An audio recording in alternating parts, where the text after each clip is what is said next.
Punjabi radio USA ਸੁਣ ਰਹੇ ਸਾਰੇ ਸਰੋਤਿਆਂ ਨੂੰ ਬਲਵਿੰਦਰ ਕੌਰ ਵੱਲੋਂ ਪਿਆਰ ਭਰੀ ਸਤਿ ਸ੍ਰੀ ਅਕਾਲ ਜੀ ਤੇ ਲੈ ਕੇ ਹਾਜ਼ਰ ਹੋ ਗਿਆ ਪ੍ਰੋਗਰਾਮ ਖਬਰ ਤੇ ਨਜ਼ਰ ਪ੍ਰੋਗਰਾਮ ਦੇ ਵਿੱਚ ਅੱਜ ਸਾਡੇ ਨਾਲ ਜੁੜਦੇ ਨੇ ਜੀ ਬਲਤੇਜ ਪੰਨੂ।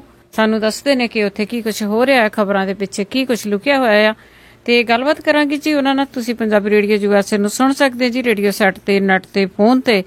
ਰੇਡੀਓ ਸੈੱਟ ਤੇ ਸੁਣ ਲਈ ਤੁਸੀਂ ਪੰਜਾਬੀ ਰੇਡੀਓ USA ਦੇ ਸਟੂਡੀਓ ਤੋਂ ਪਤਾ ਕਰ ਸਕਦੇ ਹੋ। ਜੇ ਨੈਟ ਤੇ ਸੁਣਨਾ ਆ www.punjabiradiousa.com। ਜੇ ਫੋਨ ਤੇ ਸੁਣਨਾ ਅਮਰੀਕਾ ਦੇ ਵਿੱਚ 832 551 5029 8325515029। ਦੂਸਰਾ ਫੋਨ ਨੰਬਰ 6054756868। ਤੇ ਜੇ ਤੁਸੀਂ ਫਰਾਂਸ ਵਿੱਚ ਸੁਣਨਾ ਹੈ 331801425595 ਤੇ ਯੂਕੇ ਲਈ ਜੀ 3300101100। ਤੇ ਹੁਣ ਆਪਾਂ ਗੱਲਬਾਤ ਕਰਾਂਗੇ ਬਲਤੇਜ ਪੰਨੂ ਹੋਰਾਂ ਦੇ ਨਾਲ। ਉਸ ਤੋਂ ਪਹਿਲਾਂ ਧੰਨਵਾਦ ਕਰਨਾ ਚਾਹਾਂਗੇ ਸਾਡੇ ਇਸ ਸਪੋਂਸਰ ਦਾ ਜਿਨ੍ਹਾਂ ਨੇ ਇਸ ਪ੍ਰੋਗਰਾਮ ਨੂੰ ਸਪੋਂਸਰ ਕੀਤਾ ਜੀ, ਕਰਨਪਾਲ ਸਿੰਘ ਤੇ ਜਸਜੀਤ ਕੌਰ, ਕਲੋਬਸ ਤੋਂ ਰਣਜੀਤ ਸਿੰਘ, ਲੇਕਪੁਰ ਤੋਂ ਰਾਜਿੰਦਰ ਕੌਰ ਜੀ, ਸੈਨੋਜੇ ਤੋਂ। ਬਹੁਤ ਬਹੁਤ ਧੰਨਵਾਦੀਆਂ ਜੀ ਇਹਨਾਂ ਨੇ ਇਸ ਪ੍ਰੋਗਰਾਮ ਨੂੰ ਸਪੋਂਸਰ ਕੀਤਾ। ਬਲਤੇਜ ਪੰਨੂ ਜੀ ਸਤਿ ਸ਼੍ਰੀ ਅਕਾਲ, ਸਵਾਗਤ ਹੈ ਪੰਜਾਬੀ ਰੇਡੀਓ USA ਤੇ। ਸਤਿ ਸ਼੍ਰੀ ਅਕਾਲ ਜੀ, ਧੰਨਵਾਦ ਜੀ। ਜੀ ਬਲਤੇਜ ਪੰਨੂ ਜੀ, ਆਪਾਂ ਗੱਲਬਾਤ ਸ਼ੁਰੂ ਕਰਦੇ ਹਾਂ ਕਿ ਜਿਵੇਂ ਪੰਜਾਬ ਦੇ ਵਿੱਚ ਵੋਟਾਂ ਆ ਜਿਹੜੀਆਂ ਜਿਮਨੀ ਚੋਣਾਂ ਆ ਉਹ ਹੋ ਰਹੀਆਂ ਆ, ਉਹ ਕਿਸ ਤਰ੍ਹਾਂ ਉੱਥੇ ਅਪਡੇਟ ਉੱਥੇ ਦੀ ਦੋਹਾਂ ਥਾਵਾਂ ਦੀ?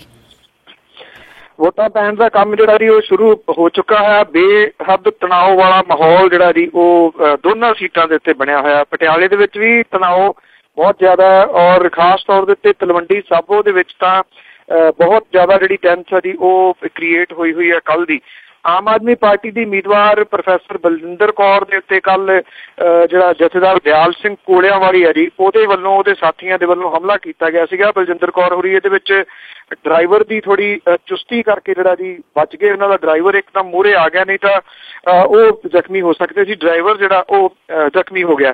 ਜਿਹੜੇ ਲੱਠਮਾਰ ਸੱਦੇ ਹੋਏ ਨੇ ਹਰਿਆਣੇ ਤੋਂ ਉਹ ਵੀ ਉਹ ਜਿਉਂ ਦੇ ਤਿਉਂ ਹਲਕੇ ਦੇ ਵਿੱਚ ਜਿਹੜਾ ਜੀ ਉਹ ਬਣੇ ਹੋਏ ਨੇ, ਉਹ ਕਿਤੇ ਨਹੀਂ ਗਏ। ਬੇਸ਼ੱਕ ਚੋਣ ਕਮਿਸ਼ਨ ਜਿਹੜਾ ਜੀ ਉਹਦੇ ਆਦੇਸ਼ਾਂ ਦੇ ਅਨੁਸਾਰ ਇਹ ਸਾਰੇ ਦੇ ਸਾਰੇ ਜਿਹੜੇ ਲੋਕ ਨੇ ਮੰਗਲਵਾਰ ਸ਼ਾਮ ਨੂੰ ਨਿਕਲ ਜਾਣੇ ਚਾਹੀਦੇ ਸਨ ਜੀ, ਪਰ ਨਿਕਲੇ ਨਹੀਂ। ਉੱਥੇ ਹੀ ਕਿਸੇ ਨਾ ਕਿਸੇ ਤਰੀਕੇ ਦੇ ਨਾਲ ਲੁਕੇ ਹੋਏ ਨੇ, ਜਿਹਦੇ ਕਰਕੇ ਗੰਭੀਰ ਖਤਰਾ ਜਿਹੜਾ ਜੀ ਬਣਿਆ ਹੋਇਆ ਤਲਵੰਡੀ ਸਾਬੋ ਦੇ ਵਿੱਚ ਕਿਸੇ ਵੀ ਖੂਨੀ ਟਕਰਾਓ ਦਾ। ਇੱਕ ਟਕਰਾਓ ਜਿਹੜਾ ਸੀਗਾ ਉਹ ਪੁਲਿਸ ਦੇ ਦਖਲ ਨੇ ਰੋਕ ਲਿਆ। ਕੱਲ ਇਹ ਟਕਰਾਓ ਜਿਹੜਾ ਸੀਗਾ ਕਾਂਗਰਸ ਦੇ ਉਮੀਦਵਾਰ ਹਰਮਿੰਦਰ ਸਿੰਘ ਜੱਸੀ ਤੇ ਨਵੇਂ ਬਣੇ ਜਥੇਦਾਰ ਜਿਹੜੇ ਨੇ ਜੀਤਮਿੰਦਰ ਸਿੰਘ ਸਿੱਧੂ, ਉਹਨਾਂ ਦੇ ਵਿਚਾਲੇ ਤਕਰੀਬਨ ਹੁੰਦਾ ਜਿਹੜਾ ਜੀ ਉਹ ਰੁਕਿਆ ਜੀ। ਇਹ ਗੱਡੀਆਂ ਦੇ ਕਾਫਲੇ ਜਿਹੜੇ ਸੀਗੇ ਉਹ ਆਮੋ ਸਾਹਮਣੇ ਜਿਹੜੇ ਸੀਗੇ ਆ ਕੇ, ਔਰ ਜਿਹੜੇ ਕਾਂਗਰਸ ਦੇ ਉਮੀਦਵਾਰ ਨੇ ਜੀ ਉਹਨਾਂ ਨੇ ਗੱਡੀਆਂ ਮੂਹਰੇ ਲਾਤੀਆਂ ਔਰ ਦੂਜਾ ਕਾਫਲਾ ਜਿਹੜਾ ਸੀਗਾ ਉਹ ਰੁਕ ਗਿਆ ਜੀ। ਜਦੋਂ ਰੁਕਿਆ ਤੇ ਜਿਹੜੇ ਜੀਤਮਿੰਦਰ ਸਿੰਘ ਸਿੱਧੂ ਨੇ ਜੀ ਉਹਨਾਂ ਦੇ ਵਿੱਚ 200 ਦੇ ਕਰੀਬ ਜਿਹੜੇ ਲੱਠਮਾਰ ਸ਼ਾਮਲ ਸੀਗੇ ਜੀ, ਜਿਹੜੇ ਹਰਿਆਣੇ ਤੋਂ ਖਾਸ ਤੌਰ ਦੇ ਉੱਤੇ ਮੰਗਵਾਏ ਹੋਏ ਆ ਜੀ। ਉਹਨਾਂ ਨੇ ਫਿਰ ਆਪਣੀਆਂ ਡਾਂਗਾਂ ਤੇ ਹਾਕੀਆਂ ਵਗੈਰਾ ਜਿਹੜੀਆਂ ਉਹ ਕੱਢ ਲਈਆਂ। ਦੂਜੇ ਪਾਸੇ ਦੂਜੇ ਜਿਹੜੇ ਸੀਗੇ ਜੀ ਉਹਨਾਂ ਨੇ ਵੀ ਕੱਢ ਲਈਆਂ, ਕਾਂਗਰਸ ਵਾਲਿਆਂ ਨੇ ਵੀ। ਪੁਲਿਸ ਜਿਹੜੀ ਉਹ ਮੌਕੇ ਦੇ ਉੱਤੇ ਪਹੁੰਚ ਗਈ, ਉਹਨੇ ਇਹ ਖੂਨੀ ਟਕਰਾਓ ਜਿਹੜਾ ਇੱਕ ਵਾਰੀ ਟਾਲ ਦਿੱਤਾ। ਪਰ ਖਤਰਾ ਅੱਜ ਜਿਹੜਾ ਜੀ ਬਹੁਤ ਵੱਡਾ ਬਣਿਆ ਹੋਇਆ ਤਲਵੰਡੀ ਸਾਬੋ ਦੇ ਵਿੱਚ ਕਿ ਉੱਥੇ ਬਣਨਾ ਕੀ ਆ, ਕਿਉਂਕਿ ਅਕਾਲੀ ਦਲ ਦਾ ਵਕਾਰ ਦਾਅ ਦੇ ਉੱਤੇ ਲੱਗਿਆ ਹੋਇਆ ਜ਼ਿਮਨੀ ਚੋਣ ਦੇ ਉੱਤੇ। ਆਮ ਆਦਮੀ ਪਾਰਟੀ ਦੀ ਉਮੀਦਵਾਰ ਨੇ ਤਕੜੀ ਟੱਕਰ ਜਿਹੜੀ ਹੈ ਜੀ ਉਹ ਦਿੱਤੀ ਆ ਉੱਥੇ ਤਲਵੰਡੀ ਸਾਬੋ ਦੇ ਵਿੱਚ। ਔਰ ਇਸੇ ਤਰੀਕੇ ਨਾਲ ਕੈਪਟਨ ਅਮਰਿੰਦਰ ਸਿੰਘ ਹੋਰਾਂ ਦੇ ਪਰਿਵਾਰ ਦਾ ਜਿਹੜਾ ਵਕਾਰ ਹੈ ਜੀ ਉਹ ਇੱਥੇ ਪਟਿਆਲੇ ਦੇ ਵਿੱਚ ਦਾਅ ਦੇ ਉੱਤੇ ਲੱਗਿਆ ਹੋਇਆ। ਇੱਥੇ ਵੀ ਤਿੰਨ ਧਿਰੀ ਟੱਕਰ ਜਿਹੜੀ ਆ ਉਹ ਬੜੀ ਹੋਈ ਹੈ ਜੀ। ਦੇਖਦੇ ਹਾਂ ਅੱਜ ਦਾ ਦਿਨ ਜਿਹੜਾ ਜੀ ਉਹ ਕਿਸ ਤਰ੍ਹਾਂ ਲੰਘਦਾ। ਤੇ ਜੀ ਮੇਰਾ ਅਗਲਾ ਸਵਾਲ ਹੈ, ਜਿਵੇਂ ਪ੍ਰਸ਼ਾਸਨ ਆ ਪੰਜਾਬ ਦਾ, ਉਹ ਕਹਿੰਦੇ ਜੁੱਤੀ ਤੋਂ ਬਹੁਤ ਡਰ ਚੁੱਕਾ ਹੈ ਜੀ।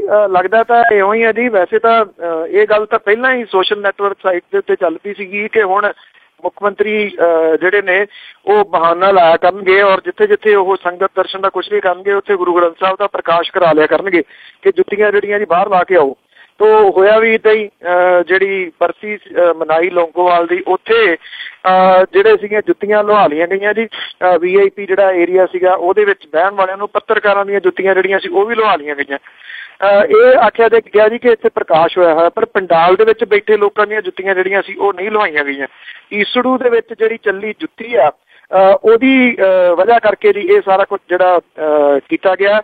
ਔਰ ਮੈਂ ਇਹ ਵੀ ਅਪਡੇਟ ਕਰ ਦਵਾਂ ਜੀ ਕਿ ਜਿਹੜੇ ਵਿਕਰਮ ਧਨੌਲਾ ਹੈ ਉਸ ਮਾਮਲੇ ਦੇ ਉੱਤੇ ਮੁੱਖ ਮੰਤਰੀ ਜਿਹੜੇ ਪ੍ਰਕਾਸ਼ ਸਿੰਘ ਬਾਦਲ ਹੋਰੀ ਨੇ ਉਹਨਾਂ ਦਾ ਹੁਣ ਦੂਜਾ ਚਿਹਰਾ ਜੀ ਉਹ ਸਾਹਮਣੇ ਆ ਗਿਆ।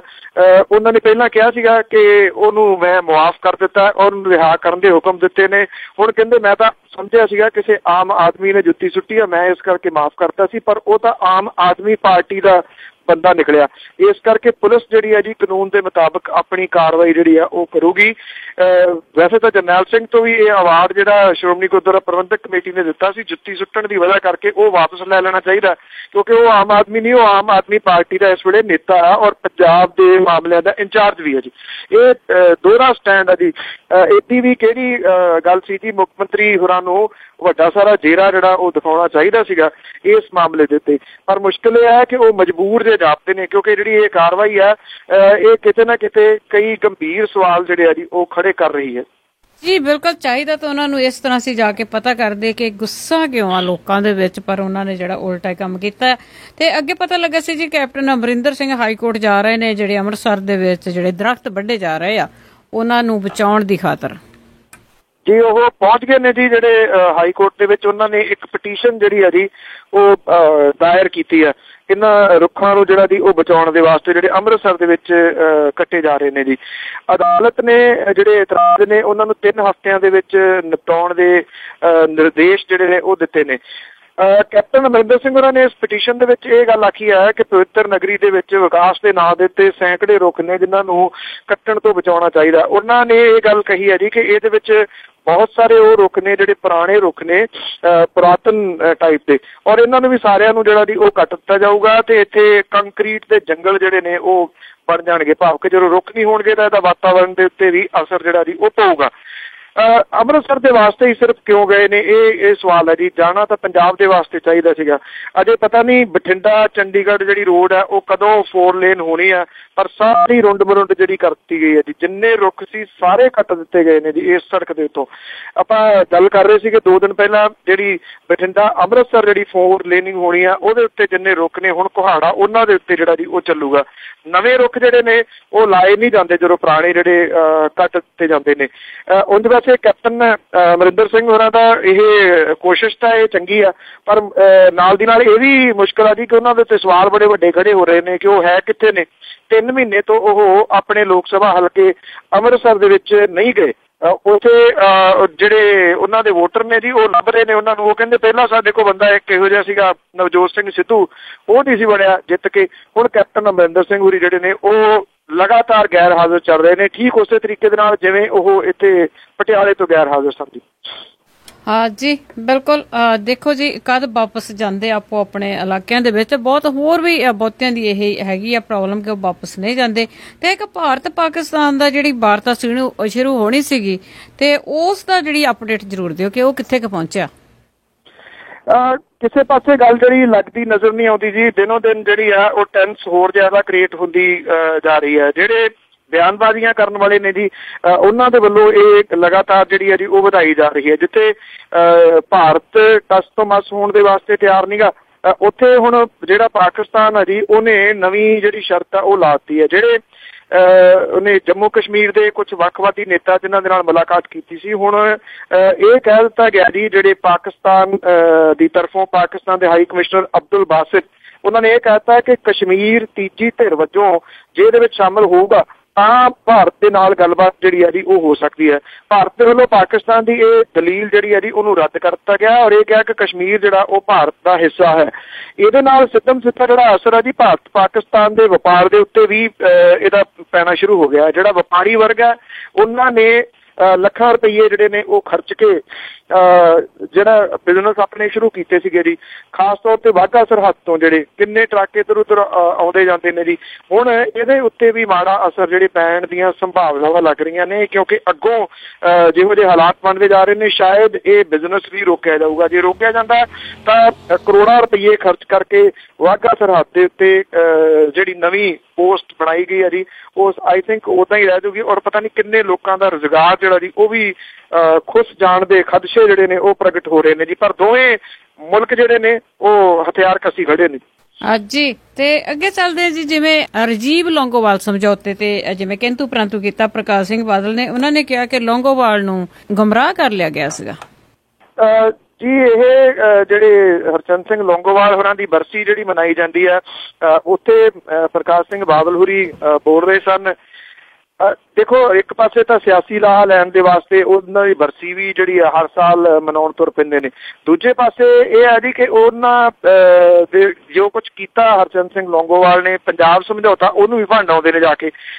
ਉੱਥੇ ਜਾ ਕੇ ਉਹਨਾਂ ਨੇ ਕਿਹਾ ਕਿ ਹਰਚੰਦ ਸਿੰਘ ਲੌਂਗੋਵਾਲ ਜਿਹੜੇ ਸੀ ਉਹਨਾਂ ਨੂੰ ਗੁੰਮਰਾਹ ਕਰਕੇ ਦਿੱਲੀ ਲਿਜਾਇਆ ਗਿਆ ਸੀਗਾ। ਉਹਨਾਂ ਕਿਹਾ ਕਿ ਮੈਂ ਉਹਨੂੰ ਰੋਕਿਆ ਸੀਗਾ ਕਿ ਨਾ ਜਾਓ, ਇੱਥੋਂ ਕੁਛ ਨਹੀਂ ਮਿਲਣਾ। ਇਸੇ ਕਰਕੇ ਉਹਨਾਂ ਨੇ ਕਿਹਾ ਹੈ ਕਿ ਮਿਲਿਆ ਕੁਛ ਨਹੀਂ ਗਾ ਇਸ ਮਾਮਲੇ ਦੇ ਵਿੱਚ, ਨਾ ਚੰਡੀਗੜ੍ਹ ਮਿਲਿਆ, ਨਾ ਪੰਜਾਬੀ ਬੋਲਦੇ ਇਲਾਕੇ ਜਿਹੜੇ ਸੀਗੇ ਉਹ ਮਿਲੇ। ਵੈਸੇ ਹੁਣ ਮੌਕਾ, ਕਿਉਂਕਿ ਸੈਂਟਰ ਦੇ ਵਿੱਚ ਨਰਿੰਦਰ ਮੋਦੀ ਹੋਰਾਂ ਦੀ ਅਗਵਾਈ ਦੇ ਵਿੱਚ ਸਰਕਾਰ ਹੈ ਜਿਹਦੇ ਵਿੱਚ ਭਾਈਵਾਲ ਨੇ, ਪ੍ਰਕਾਸ਼ ਸਿੰਘ ਬਾਦਲ ਹੋਰੀ, ਚੰਗਾ ਹੁੰਦਾ ਜੇ ਲੌਂਗੋਵਾਲ ਹੋਰਾਂ ਦੀ ਬਰਸੀ ਦੇ ਉੱਤੇ ਆ ਕੇ ਇਹੋ ਜਿਹਾ ਕੁਛ ਐਲਾਨ ਕਰਦੇ ਜੀ, ਲੋ ਪਹਿਲਾਂ ਤਾਂ ਮਿਲਿਆ ਨਹੀਂ, ਮੈਂ ਚੰਡੀਗੜ੍ਹ ਵੀ ਲੈ ਆਉਂਦਾ, ਪੰਜਾਬੀ ਬੋਲਦੇ ਇਲਾਕੇ ਜਿਹੜੇ ਨੇ ਉਹ ਵੀ ਲੈ ਆਉਂਦੇ ਨੇ, ਪਾਣੀਆਂ ਬਾਰੇ ਵੀ ਜਿਹੜਾ ਸਮਝੌਤਾ ਸੀਗਾ ਉਹ ਪੰਜਾਬ ਦੇ ਹਿੱਤਾਂ ਦੇ ਵਿੱਚ ਕੇਂਦਰ ਦੀ ਸਰਕਾਰ ਨੇ ਜਿਹੜਾ ਜੀ ਉਹ ਕਰ ਦਿੱਤਾ। ਜੇ ਹਰਚੰਦ ਸਿੰਘ ਲੌਂਗੋਵਾਲ ਹੋਰੀ ਗੁੰਮਰਾਹ ਹੋਏ ਸਨ ਤਾਂ ਫਿਰ ਇੱਕ ਗੁੰਮਰਾਹ ਹੋਏ ਵਿਅਕਤੀ ਦੀ ਬਰਸੀ ਮਨਾਉਣ ਦੀ ਕਿਹੜੀ ਜ਼ਰੂਰਤ ਪੈ ਗਈ ਜੀ? ਉੱਥੇ ਇੰਨਾ ਇਕੱਠ ਕਰਨ ਦੀ ਕੀ ਜ਼ਰੂਰਤ ਪੈ ਗਈ ਪ੍ਰਕਾਸ਼ ਸਿੰਘ ਬਾਦਲ ਹੋਰਾਂ ਨੂੰ? ਕੀ ਉਹ ਬਰਸੀ ਮਨਾਉਣ ਤੇ ਉੱਥੇ ਇਹ ਦੱਸਣ ਗਏ ਸਨ ਜੀ ਕਿ ਲੌਂਗੋਵਾਲ ਹੋਰੀ ਗੁੰਮਰਾਹ ਹੋਏ ਵਿਅਕਤੀ ਸਨ? ਜੀ ਵੈਸੇ ਜੀ ਬਹੁਤ ਵੱਡਾ ਮੌਕਾ ਹੈਗਾ ਇਹਨਾਂ ਦੇ ਕੋਲ ਕਿ ਜੇ ਇਹ ਇਸ ਵੇਲੇ ਜੋ ਵੀ ਲੈਣਾ ਚਾਹਣ, ਕਿਉਂਕਿ ਅੱਜ ਕੱਲ ਇਹਨਾਂ ਦੀ ਸਰਕਾਰ ਆ ਸੈਂਟਰ ਦੇ ਵਿੱਚ, ਲੋਕਾਂ ਨੂੰ ਵੀ ਬੜੀਆਂ ਆਸਾਂ ਆ ਜੀ। ਤੇ ਅੱਗੇ ਗੱਲ ਕਰਦੇ ਜੀ ਤਾਲਮੇਲ ਕਮੇਟੀ ਦੀ। ਤਾਲਮੇਲ ਕਮੇਟੀ ਦੀ ਸਥਾਪਨਾ ਦੇ ਕੰਮ ਕਿੱਥੇ ਤੱਕ ਪਹੁੰਚੇ ਨੇ? ਕਿਸੇ ਜਗ੍ਹਾ ਨਹੀਂ ਜੀ ਪਹੁੰਚਿਆ। ਇਹ ਸਾਰਾ ਹਾਲ ਦੀ ਘੜੀ ਰੁਕ ਗਿਆ। ਅੱਜ ਕੱਲ ਰੋਜ਼ ਆਪਣਾ ਸਟੇਟਸ ਅਪਡੇਟ ਕਰਨ ਵਾਲੇ ਜਥੇਦਾਰ ਸਾਹਿਬ ਵੀ ਚੁੱਪ ਨੇ। ਉਹਨਾਂ ਦੇ ਵੱਲੋਂ ਕੁਛ ਇਸ ਮਾਮਲੇ ਦੇ ਵਿੱਚ ਨਹੀਂ ਕਿਹਾ ਗਿਆ, ਜਿਨ੍ਹਾਂ ਨੇ ਇਹ ਕਿਹਾ ਸੀਗਾ ਕਿ 2 ਦਿਨਾਂ ਦੇ ਵਿੱਚ ਜਿਹੜੀ ਇਹ ਤਾਲ ਮਟੋਲ ਕਮੇਟੀ ਆ ਉਹ ਬਣਾ ਦਿੱਤੀ ਜਾਊਗੀ। ਹੁਣ ਜਿਹੜੀ ਹੈ ਜੀ ਇਹ ਮਾਮਲਾ ਠੰਡੇ ਬਸਤੇ ਦੇ ਵਿੱਚ ਜਿਹੜਾ ਜੀ ਉਹ ਪੈ ਗਿਆ, ਕਿਉਂਕਿ 25 ਤਰੀਕ ਸੁਪਰੀਮ ਕੋਰਟ ਦੇ ਵੱਲੋਂ ਵੱਖਰੀ ਕਮੇਟੀ ਵਾਲੇ ਮਾਮਲੇ ਦੇ ਵਿੱਚ ਨਿਸ਼ਚਿਤ ਕੀਤੀ ਗਈ ਹੈ ਜੀ। 25 ਤਰੀਕ ਵੱਲ ਨੂੰ ਨਿਗਾਹ ਜਿਹੜੀਆਂ ਨੇ ਉਹ ਸਾਰਿਆਂ ਦੀਆਂ ਲੱਗੀਆਂ ਰਹਿਣਗੀਆਂ ਜੀ। ਤੇ ਸੁਪਰੀਮ ਕੋਰਟ ਜਿਹੜੀ ਹੈ ਜੀ ਇਸ ਮਾਮਲੇ ਦੇ ਵਿੱਚ ਕੀ ਕਹਿੰਦੀ ਆ? ਜਿਹੜੇ ਜਥੇਦਾਰ ਅਕਾਲ ਤਖਤ ਸਾਹਿਬ ਨੇ ਉਹਨਾਂ ਨੇ ਇਹ ਕਿਹਾ ਸੀਗਾ ਕਿ ਇਹ ਜਿਹੜੀ ਤਾਲਮੇਲ ਕਮੇਟੀ ਆ ਇਹਦੀ ਸਥਾਪਨਾ 2 ਦਿਨਾਂ 'ਚ ਕਰ ਦਿੱਤੀ ਜਾਊਗੀ ਔਰ ਇਹ ਦੋਨਾਂ ਧਿਰਾਂ ਨੂੰ ਜਿਹੜਾ ਜੀ ਉਹ ਮੰਨਣਾ ਪਊਗਾ। ਜਦੋਂ ਕਿ ਹਰਿਆਣੇ ਦੇ ਵਿੱਚ ਨਵੀਂ ਬੜੀ ਜਿਹੜੀ ਕਮੇਟੀ ਆ ਜੀ ਉਹਦੇ ਵੱਲੋਂ ਸ਼ੁਰੂ ਦੇ ਵਿੱਚ ਹੀ ਇਹਨੂੰ ਰੱਦ ਕਰ ਦਿੱਤਾ ਗਿਆ ਸੀਗਾ ਕਿ ਅਸੀਂ ਕਿਸੇ ਤਾਲਮੇਲ ਕਮੇਟੀ ਦੇ ਹੱਕ ਦੇ ਵਿੱਚ ਨਹੀਂ, ਨਾ ਅਸੀਂ ਇਹਦੇ ਵਿੱਚ ਪਾਰਟੀਸਪੇਟ ਕਰਨਾ, ਨਾ ਅਸੀਂ ਇਹਦਾ ਕੋਈ ਫੈਸਲਾ ਜਿਹੜਾ ਉਹ ਮੰਨਣ ਦੇ ਵਾਸਤੇ ਵਚਨ ਜਿਹੜਾ ਜੀ ਉਹ ਦਿੰਦੇ ਆ। ਉਹ ਤਾਂ ਹਰੇਕ ਕਦੇ ਨੇ ਜੀ ਇਸ ਗੱਲ ਦੇ ਉੱਤੇ, ਕਿਉਂਕਿ ਕਾਨੂੰਨ ਤੌਰ ਦੇ ਉੱਤੇ ਜਿਹੜੀ ਹੈ ਜੀ ਹਰਿਆਣੇ ਦੇ ਵਿੱਚ ਕਮੇਟੀ ਬਣ ਗਈ ਆ।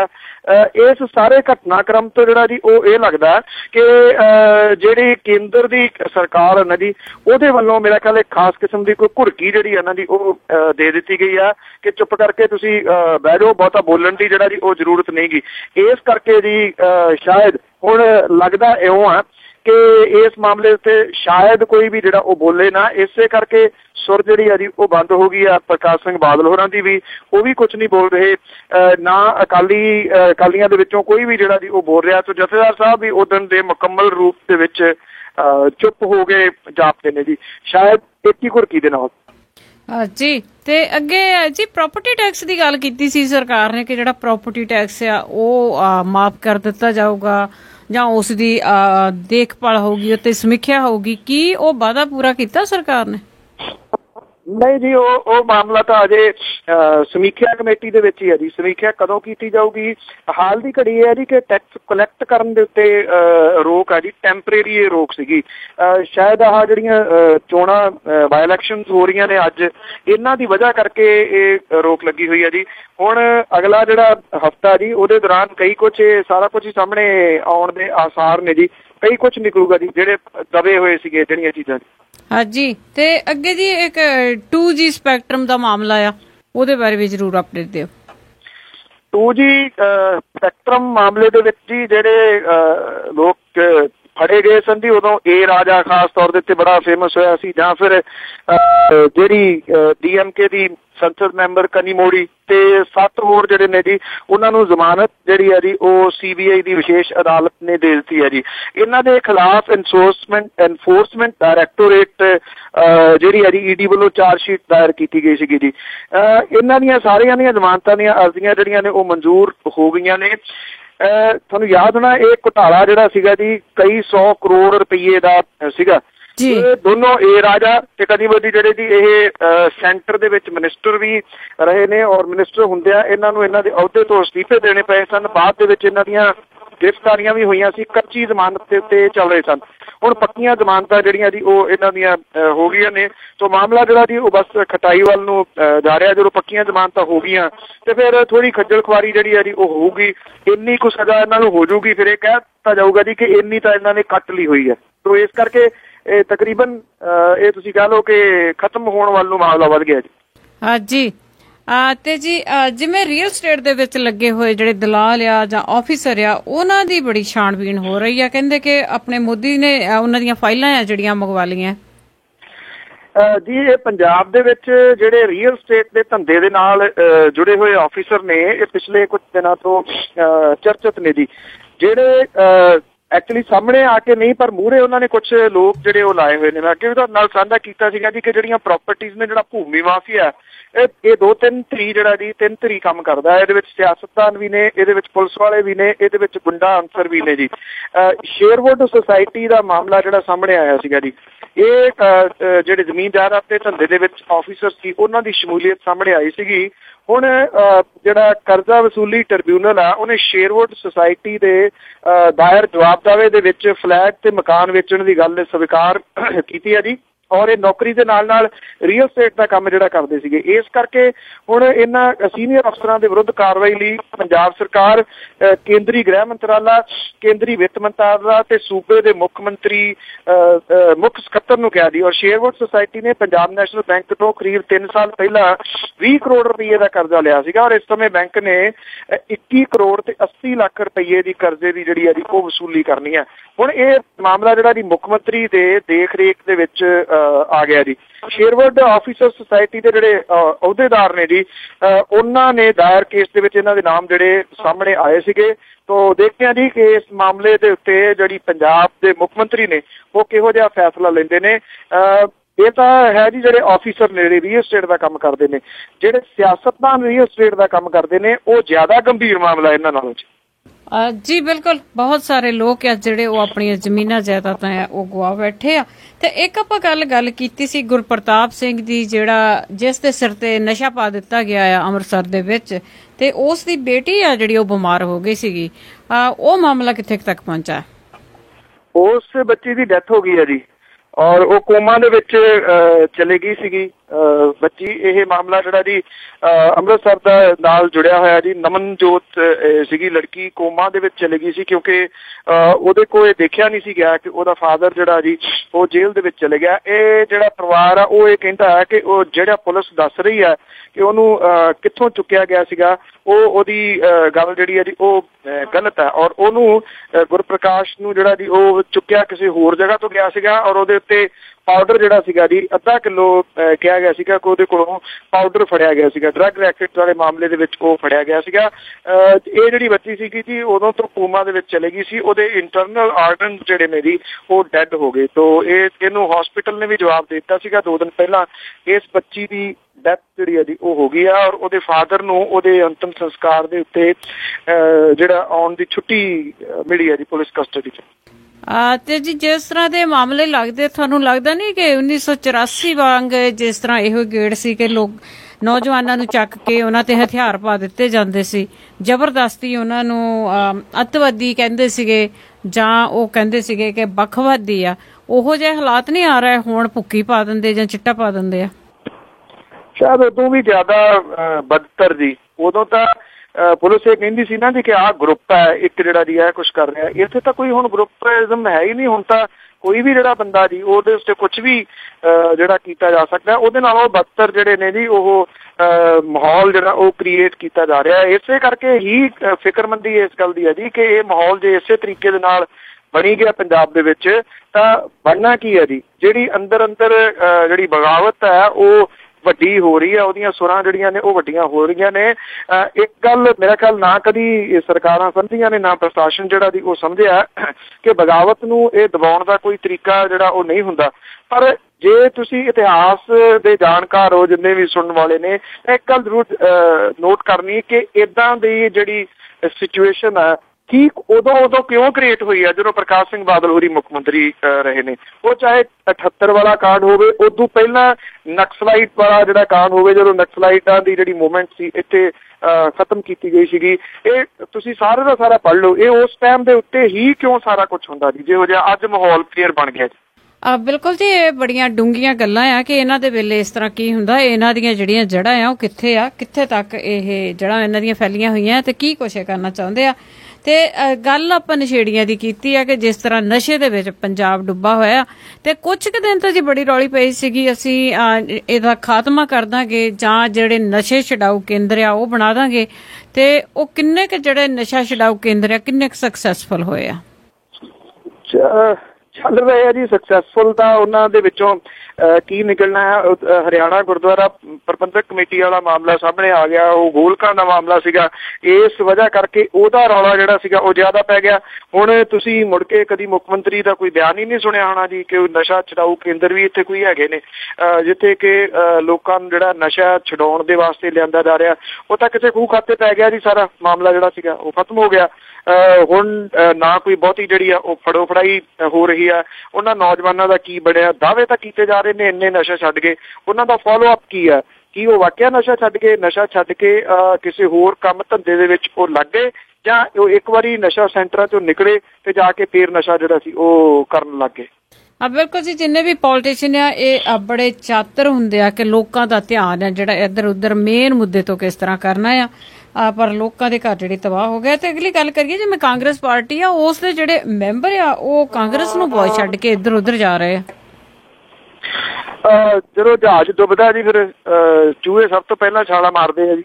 ਡੁੱਬ ਰਿਹਾ ਜਹਾਜ਼ ਹੈ ਜਿਹੜਾ ਕਾਂਗਰਸ ਹੈ ਜੀ ਜਿਹੜੀ, ਕਿਉਂਕਿ ਇਸੇ ਕਰਕੇ ਹੀ ਹੁਣ ਜਿਹੜੇ ਜੀ ਉਹਨੂੰ ਛੱਡੀ ਜਾ ਰਹੇ ਨੇ। ਜਿਹੜੇ ਉਹ ਮਾਂ ਪੁੱਤ ਦੀ ਜਿਹੜੀ ਪਾਲਿਸੀਜ਼ ਨੇ ਉਹਨੇ ਪਾਰਟੀ ਜਿਹੜੀ ਉਹ ਤਬਾਹੀ ਦੇ ਕੰਢੇ ਤੇ ਲਿਆ ਖੜੀ ਕਰਤੀ ਹੈ ਜੀ। ਜੀ ਬਿਲਕੁਲ। ਤੇ ਅਗਲੀ ਆਪਣੀ ਜੀ ਲਾਸਟ ਗੱਲ ਕਰੀਏ ਕਿ ਪੰਜਾਬੀਆਂ ਨੂੰ ਕਹਿੰਦੇ ਕਿ ਵੋਟਾਂ ਤੋਂ ਬਾਅਦ ਕਰੰਟ ਲੱਗਣ ਵਾਲਾ ਹੈ। ਇਹ ਕਰੰਟ ਕੱਲ ਨੂੰ ਲੱਗੂਗਾ ਜੀ ਪੰਜਾਬੀਆਂ ਨੂੰ। ਇੱਥੇ ਜਿਹੜੀ ਇੰਡਸਟਰੀ ਆ ਉਹ ਤਬਾਹ ਕਰਨ ਵੱਲ ਨੂੰ ਇਹ ਇੱਕ ਹੋਰ ਕਦਮ ਜਿਹੜਾ ਜੀ ਉਹ ਪੁੱਟਿਆ ਜਾਊਗਾ। ਇੰਡਸਟਰੀ ਦੀ ਬਿਜਲੀ ਜਿਹੜੀ ਆ 10%, ਘਰੇਲੂ ਜਿਹੜੀ ਬਿਜਲੀ ਆ ਉਹ 7% ਮਹਿੰਗੀ ਹੋਣ ਜਾ ਰਹੀ ਹੈ ਜੀ ਕੱਲ ਤੋਂ। ਇਹ ਕੱਲ ਤੋਂ ਮਹਿੰਗੀ ਨਹੀਂ ਹੋਊਗੀ, ਜਿਹੜੇ ਬਿੱਲ ਲੱਗ ਕੇ ਆਉਣਗੇ ਜੀ ਅਪ੍ਰੈਲ 1 ਤੋਂ ਆਉਣਗੇ, ਭਾਵ ਕਿ April, May, June, July ਤੇ ਅਗਸਤ 5 ਮਹੀਨਿਆਂ ਦੇ ਵਿੱਚ ਜਿੰਨੇ ਤੁਹਾਡੇ ਪਹਿਲਾਂ ਬਿੱਲ ਆਏ ਨੇ ਉਹਦੇ ਉੱਤੇ 7% ਹੋਰ ਜਿਹੜਾ ਲੱਗ ਕੇ ਆਊਗਾ ਜੀ। ਜੇ ਕਿਸੇ ਦਾ 8000 ਆਉਂਦਾ ਤੇ ਉਹ ਤਿਆਰ ਰਵੇ ਜੀ ਤਕਰੀਬਨ 14000 ਦੇ ਬਿੱਲ ਦੇ ਵਾਸਤੇ ਇਸ ਵਾਰੀ। ਇੰਨਾ ਜ਼ਿਆਦਾ ਜਿਹੜਾ ਜੀ ਫਰਕ ਇਹਨਾਂ ਬਿੱਲਾਂ ਦੇ ਵਿੱਚ ਪਊਗਾ, ਕਿਉਂਕਿ April ਤੋਂ ਇਹ ਦੇਣੇ ਪੈਣੇ ਨੇ ਜੀ। ਜਿੰਨੇ ਤੁਸੀਂ ਯੂਨਿਟ ਪਿਛਲੇ ਵੀ ਫੂਕੇ ਨੇ ਉਹਨਾਂ ਦੇ ਉੱਤੇ ਵੀ ਤੁਹਾਨੂੰ 7% ਜਿਹੜਾ ਜੀ ਉਹ ਵਾਧੂ ਖਰਚਾ ਦੇਣਾ ਪਊਗਾ। ਆਈ ਥਿੰਕ ਜਿਹੜੀ ਪੰਜਾਬ ਦੀ ਇੰਡਸਟਰੀ ਆ, ਪੰਜਾਬੀ ਨੇ ਉਹਨਾਂ ਨੂੰ ਤਬਾਹੀ ਵੱਲ ਨੂੰ ਜਿਹੜਾ ਜੀ ਲਈ ਜਾ ਰਹੀ ਹੈ ਸਰਕਾਰ। ਇੰਡਸਟਰੀ ਜੇ ਕੋਈ ਮਾੜੀ ਮੋਟੀ ਬਚਦੀ ਹੈ, ਕਿਉਂਕਿ ਹਿਮਾਚਲ ਦੇ ਵਿੱਚ ਬਿਜਲੀ ਸਸਤੀ ਹੈ, ਉੱਥੇ ਲੇਬਰ ਸਸਤੀ ਹੈ।